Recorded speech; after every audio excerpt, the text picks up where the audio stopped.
Dans cette vidéo, je réponds à la question comment immigrer rapidement au Canada en 2023, mais surtout réussir.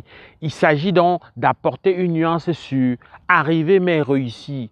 Arriver et réussir, je commence par là, ça veut dire qu'arriver et pouvoir t'intégrer professionnellement, arriver et pouvoir atteindre très vite des objectifs sur le plan économique, sur le plan financier. Ça prend donc de regarder tout ce qui est offert comme procédure d'immigration et donc de pouvoir faire un choix. C'est une vidéo qui ressemble à beaucoup d'autres que je fais, sauf que l'angle sous lequel je l'aborde, il est très clair, il est d'actualité, il va avec les données de 2023. Alors, qu'est-ce qui en 2023 est la bonne tendance?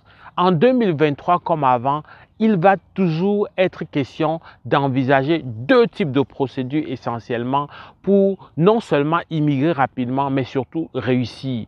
La première, la meilleure, ça va toujours être, comme je te dis, la voie du permis d'études. C'est sûr que tout le monde ne peut pas avoir accès à ce chemin-là, mais là, pour l'instant, on s'occupe de la grande majorité.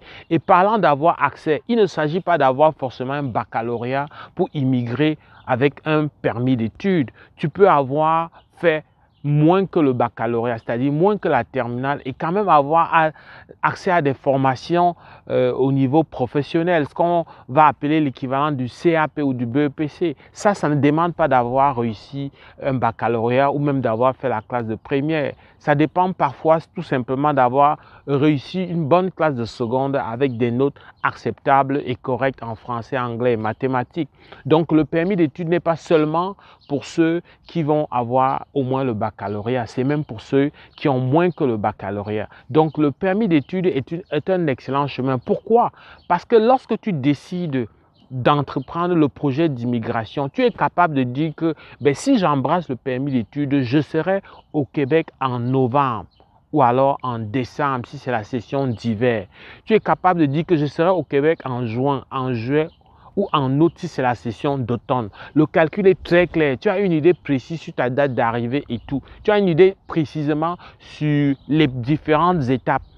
Et donc, à chaque étape, tu es capable de savoir ce qui te reste à faire. Tu vas certainement me dire qu'il y a la problématique de preuve de fonds. Ça peut se faire. Il suffit de te faire accompagner. Nous, c'est avec beaucoup de plaisir qu'on peut le faire pour toi. C'est avec beaucoup de joie qu'on l'a fait avec succès pour beaucoup d'autres personnes avant toi. Donc, regardez et fais un bon montage financier avec tes atouts, les différents éléments qui vont faire en sorte que la preuve de fonds se fasse comme il le faut, en conformité avec la loi, mais aussi que ton projet d'étude exposé dans la lettre explicative vient donner les derniers éléments de conviction qui font qu'on va te donner donc ce permis d'études. Ce permis d'études donc qui te permet de voyager en très court temps. Mais pourquoi j'ai ajouté réussi? C'est parce que une fois avec une formation canadienne, certainement choisie dans un domaine en demande, la réussite sur le plan professionnel, l'intégration va se faire rapidement. Donc, il n'y a pas meilleur moyen d'arriver rapidement et de réussir.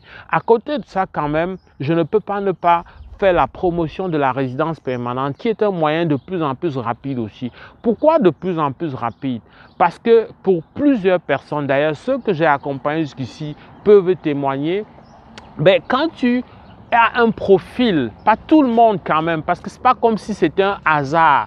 On va entendre parler de tirage, d'invitation, mais il n'y a pas un hasard. Lorsque tu réponds rigoureusement aux différents éléments, par exemple, que je mets en place, il y a de très fortes chances, comme c'est le cas jusqu'ici, que tu sois tiré. Et si tu es tiré sur un court temps comme 1-2 mois, mais qu'est-ce qu'il reste à faire? À faire ta demande donc de CSQ qui peut prendre 2 à 3 mois, parfois moins, parfois légèrement plus, mais en tout cas pour les cas que j'ai traités, c'est difficilement aller au-delà de 4 mois, mais beaucoup c'est entre 1 et 2 mois et demi. Donc une fois que tu as ça, ce qui reste à faire, c'est la demande de résidence permanente. Et ce qui est intéressant, c'est qu'il y a une mesure qui s'est ajoutée depuis quelques mois, bientôt quelques années, qui vise à accélérer l'immigration de ceux qui sont détenteurs d'un CSQ.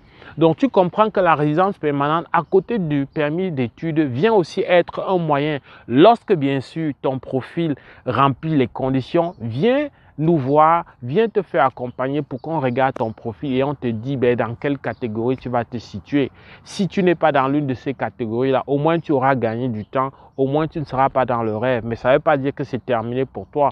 Ça veut dire qu'on va te diriger vers d'autres moyens qui vont t'aider à immigrer. On va te permettre d'avoir la tête fixe, d'être fixé sur qu'est-ce qui est bien pour toi en fonction de ton profil. Donc, n'hésite pas. Donc, il y a le permis d'études qui va être le moyen rapide et certain pour réussir, avec la petite nuance que ça demande quand même de faire une bonne preuve financière. Mais à côté de ça, si ton profil le permet, il y a toujours la procédure de résidence permanente.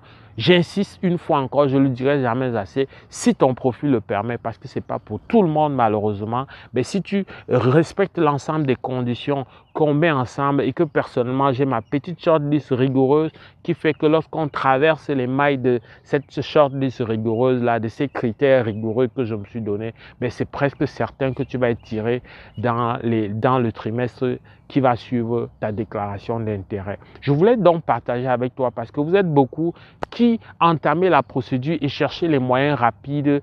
Mais la meilleure manière de savoir si tu peux être dans l'un ou dans l'autre cas, c'est d'abord de faire étudier ton profil, c'est de t'assurer à partir de ton profil vers quelle direction on va t'emmener. Ça se peut qu'aucun de ces deux moyens-là ne vaille avec ton profil, mais qui est quand même un autre moyen, peut-être moins rapide, peut-être plus stressant, on va dire ça comme ça, mais quand même qui te permet d'atteindre tes objectifs qui seraient d'immigrer au Canada. J'espère que cette vidéo t'a aidé. Si c'est le cas, like. Mon nom est Valérie Jules Camdem.